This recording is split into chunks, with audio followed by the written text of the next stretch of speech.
Assalamualaikum warahmatullahi wabarakatuh. Di sini saya akan mempresentasikan materi yang berjudul perkembangan sosioemosional pada masa dewasa. Masa dewasa awal merupakan satu tahap yang dianggap kritikal selepas alam remaja. Ia dianggap kritikal karena disebabkan pada masa ini manusia berada pada tahap awal pembentukan karir dan keluarga. Pada peringkat ini, seseorang perlu membuat pilihan yang tepat demi menjamin masa depannya terhadap pekerjaan dan keluarga. Pada masa ini, juga seseorang akan menghadapi dilema antar pekerjaan dan keluarga. Berbagai masalah mulai timbul terutama dalam perkembangan karir dan juga hubungan dalam keluarga.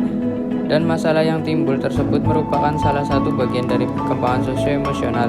Menurut teori Erikson, tahap dewasa awal yaitu mereka di dalam lingkungan umur 20-an ke 30-an. Pada tahap ini manusia mulai menerima dan memikul tanggung jawab yang lebih berat. Pada tahap ini juga hubungan intim mulai berlaku dan berkembang. Daya tarik dan cinta. Daya tarik secara keseluruhan kawan-kawan dan kekasih kita memiliki lebih banyak kesamaan dengan kita dibandingkan ketidaksamaan. Kawan-kawan dan kekasih cenderung memiliki sikap, nilai, gaya hidup, dan daya tarik fisik yang menyerupai satu sama lain. Meskipun demikian, ada beberapa karakteristik berlawanan yang memungkinkan menjadi daya tarik. Orang tertarik dengan orang lain yang memiliki sikap, nilai, dan gaya hidup yang sama. Karena adanya validasi konsuala sikap dan nilai, kita memperoleh dukungan jika sikap dan nilai orang lain juga sama dengan kita. Selain itu, orang cenderung menghindar dari sesuatu yang tidak diketahuinya. 2. Cinta melibatkan wilayah perilaku manusia yang luas dan kompleks, menjangkau berbagai relasi yang mencakup persahabatan, cinta romantis, cinta afektif, dan bahkan menurut sejumlah ahli juga melibatkan altruisme, commit love. Pernikahan dan keluarga.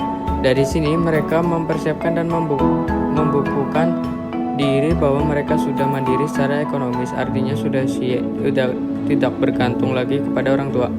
Sikap yang mandiri ini merupakan langkah positif bagi mereka karena sekaligus dijadikan sebagai persiapan untuk memasuki kehidupan rumah tangga yang baru. Namun sebelum mempersiapkan membina rumah tangga, dan beberapa orang yang melakukan fase pertama yaitu living home and becoming a single adult, yaitu proses di mana remaja menjadi orang dewasa dan keluar dari keluarga asalnya untuk sementara waktu karena ingin merasakan hidup mandiri dan mempunyai privasi.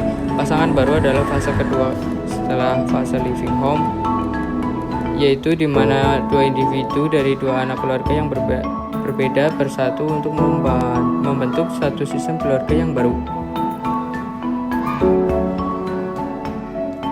Teori-teori fase orang dewasa. 1.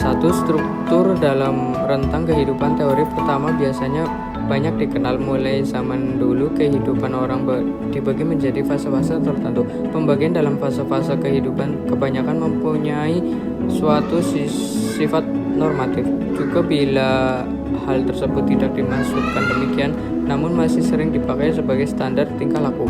2. Jenis teori pertahapan. Yang pertama, teori Erikson.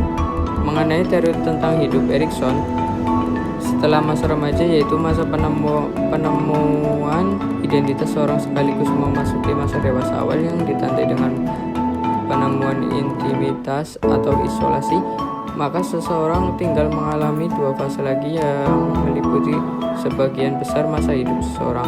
Dalam fase ketujuh atau masa dewasa pertengahan, seseorang dapat berkembang ke arah generavitas atau stagnasi, sedangkan dalam fase ke-8 atau fase terakhir, seseorang dapat berkembang ke arah integritas, ego, atau putus asa. Yang B, teori Levinson. Levinson mempelajari fase-fase hidup manusia. Perhatiannya lebih bertuju kepada siklus hidup daripada jalan hidup seseorang. Ia mencari pola universalnya daripada periode hidup yang berurutan. Jalan hidup seseorang berbeda-beda dari orang yang satu dengan orang yang lain. Maka yang berubah selama orang hidup adalah struktur kehidupannya. Struktur kehidupan seseorang mengatur transaksi antara struktur kepribadian dengan struktur sosial. Mungkin hanya ini yang dapat saya sampaikan. Selebihnya mohon maaf. Wassalamualaikum warahmatullahi wabarakatuh.